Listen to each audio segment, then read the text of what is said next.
Hello, everyone. I guess we'll get started.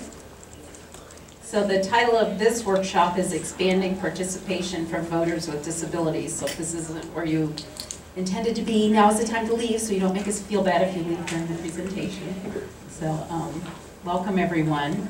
My name is Margaret Johnson. I'm the Advocacy Director at Disability Rights California, and I'm going to be the moderator today.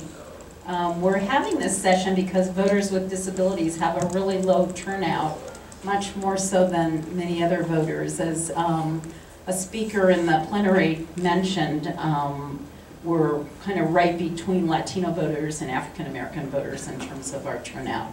So this session will focus primarily on some of the barriers to voting for people with disabilities and some of the ways to remove them.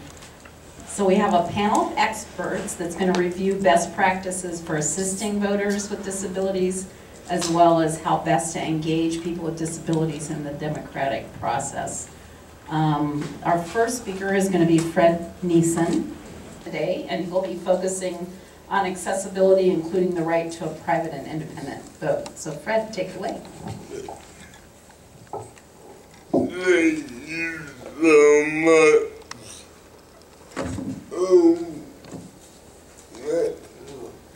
The first thing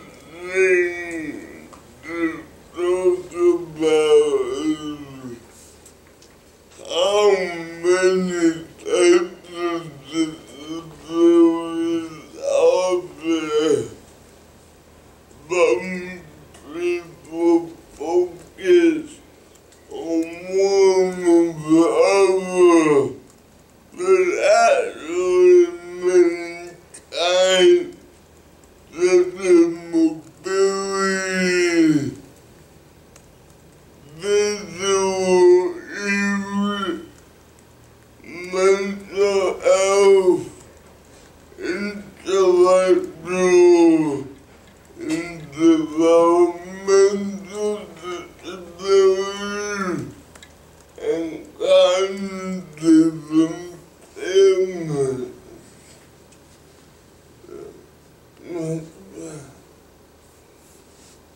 There are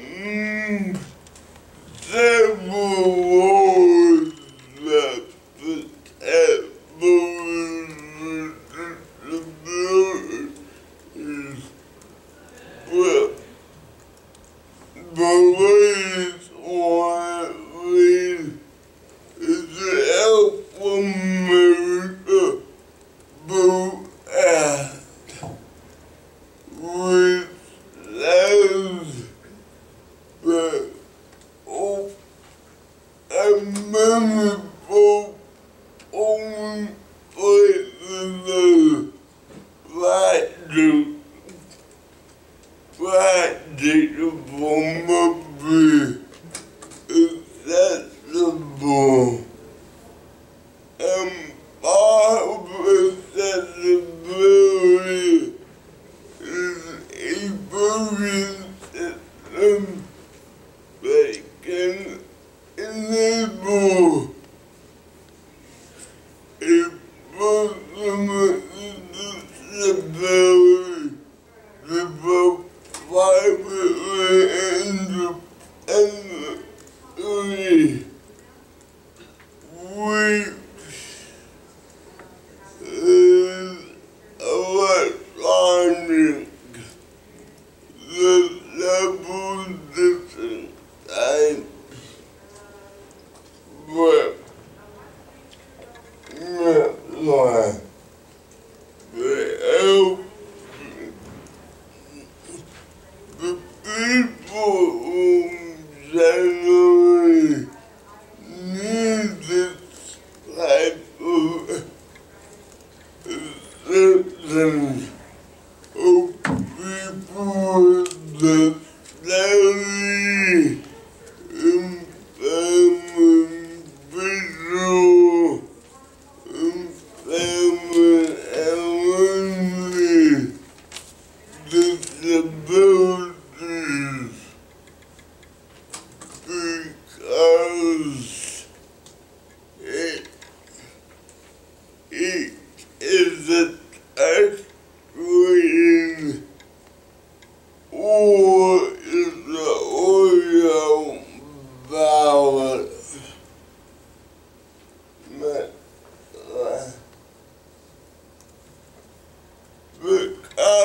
Constitution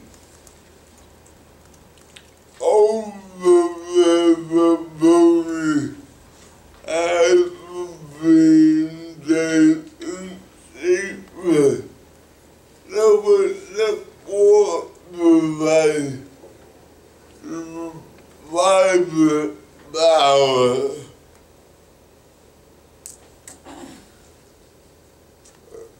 Everybody has the right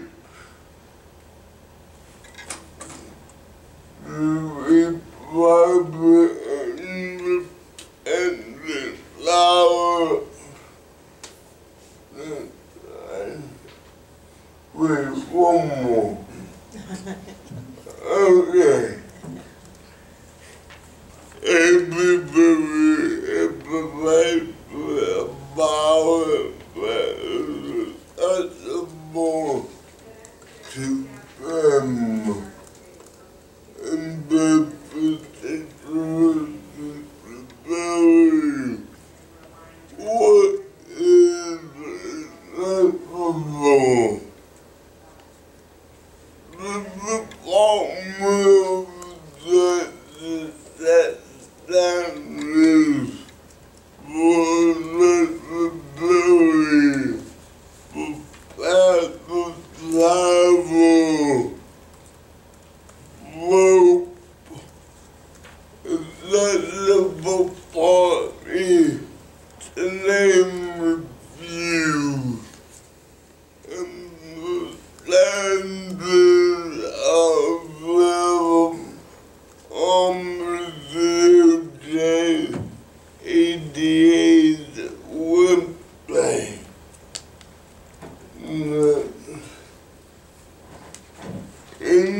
everybody has to vote independently. I know I say that a lot, but it comes up a lot.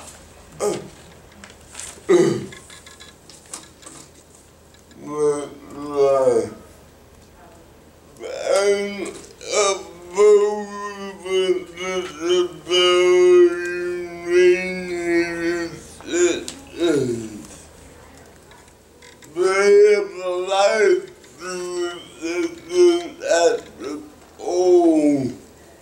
They can get anybody's assistance, including a poll worker, as long as it's not an employer or the union.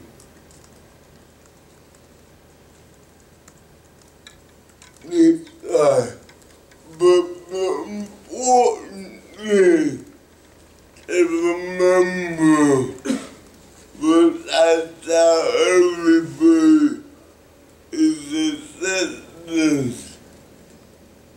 And so our power is the first option and not acceptance.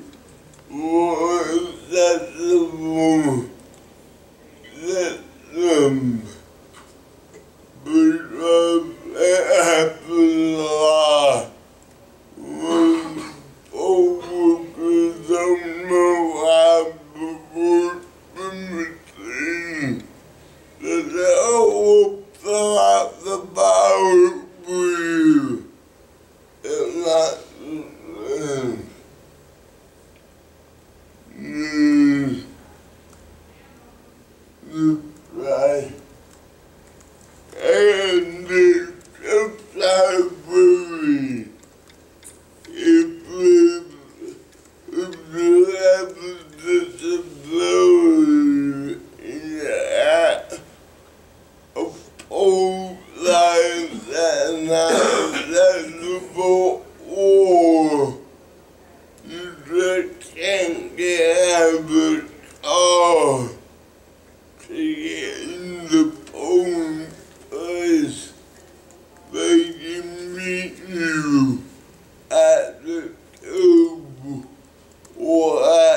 and whoa.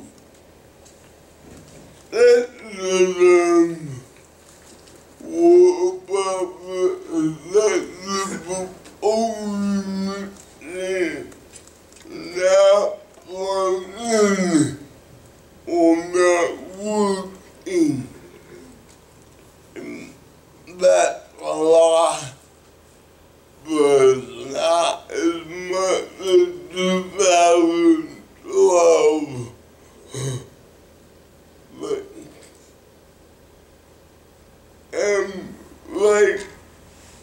like the secretary, they talked about the back, that's like a back,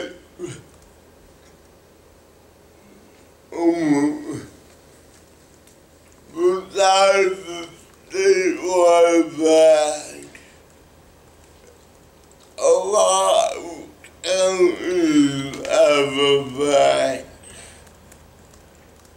And I always encourage counties listen to that for people with disabilities, move back to get their input.